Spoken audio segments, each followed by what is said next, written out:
Hi, I'm Bo Wallace. I'm head of gunsmithing and technical support here at XS Sight Systems, and I'm here to show you how to install your XS products.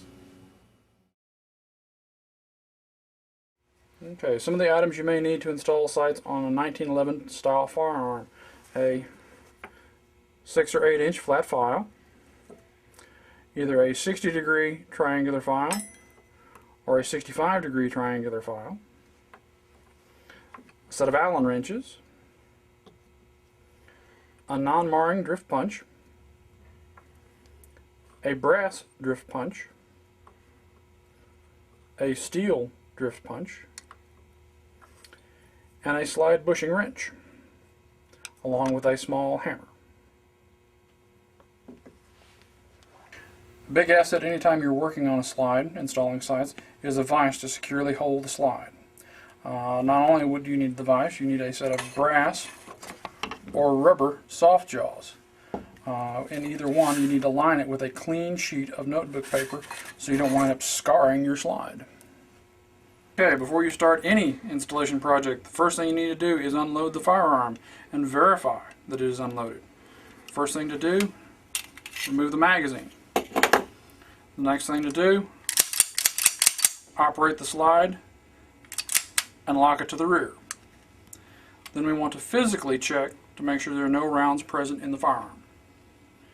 Now you can begin to disassemble the firearm for sight installation. Next process, you will want to inventory the sight kit, which will include a rear sight, which may be a trapezoidal rear sight or the Novak style rear sight, depending on what you have on your particular slide.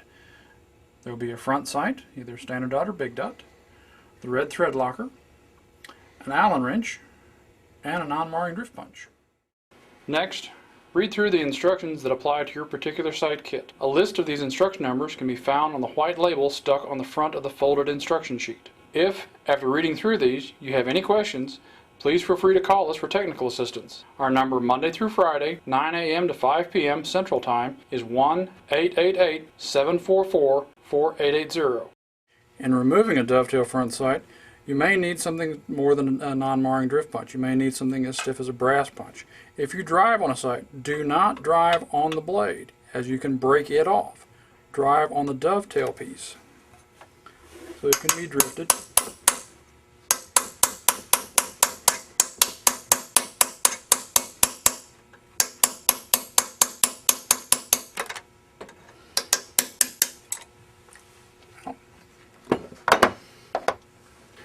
Now to fit the new front sight, you test it in there, see how easy it will go in there. If it doesn't go in readily, what you need to do is you need to file on first the bottom and sometimes one of the angle faces. First we want to start on the bottom.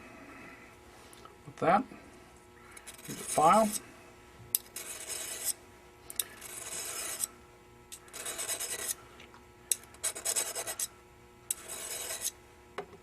File evenly on both sides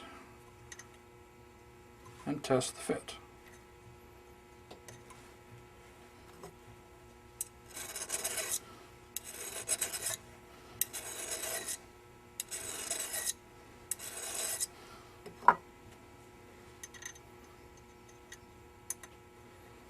Okay.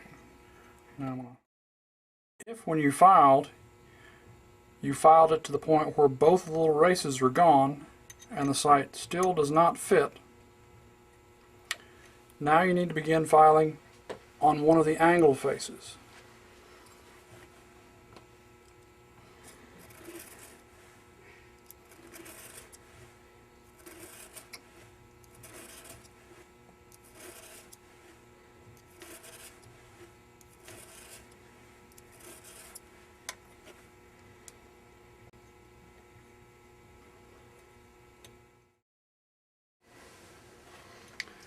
Once the sight will dry, can be pushed in about 2/3 of the way, or 1/3 of the way.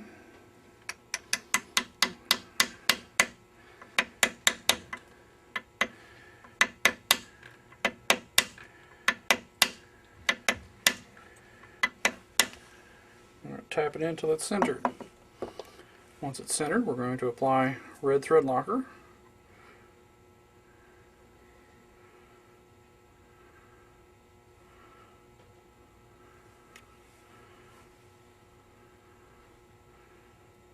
in large quantities all the way around it. We'll allow a few minutes for it to seep in, and then wipe off the excess with a Q-tip. Allow 2 hours to set up before using the firearm. And that completes our front sight installation. And rear sight, what we want to do is we want to loosen. Come on, where are you?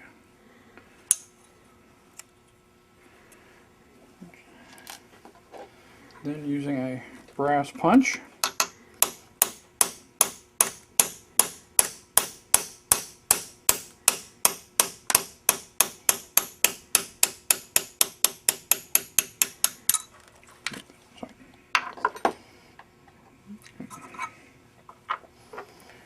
fitting the new front sight, we want to first make sure that these screws are all the way up. And then we're going to try it in the dovetail. There you go. You try it in the dovetail, try it from either side. You may find that one side, and in this case, this side seems to work a little better. So we'll fit from this side. On this one, what we want to do is we want to file on the face first. File.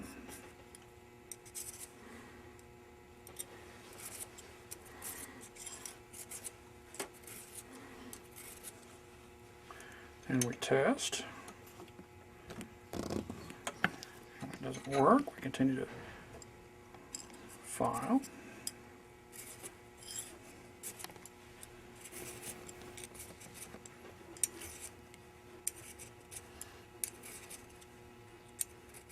File it until you're about, it will go in about halfway. And using a non-marring drift punch,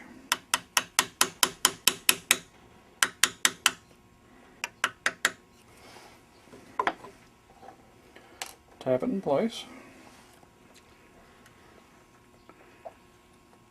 tighten the set screws down,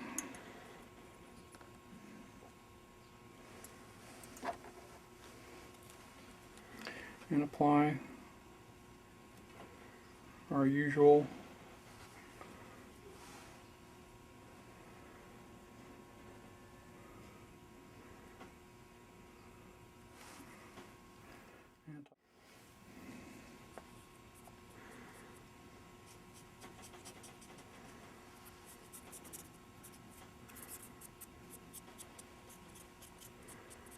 wipe off the excess and allow 2 hours before using the firearm.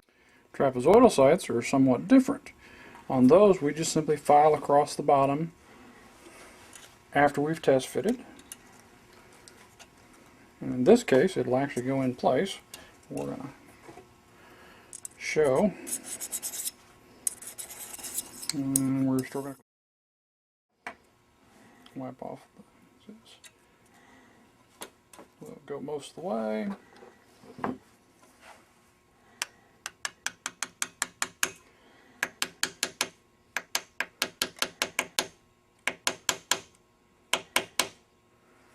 Maybe need to come back a little bit. And you tighten the set screws down.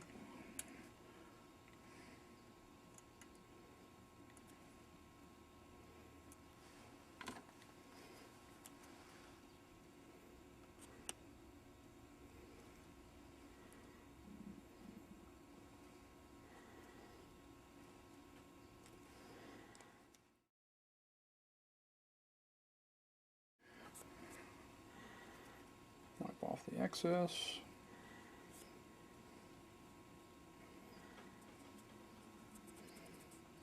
Allow at least 2 hours curing time before shooting.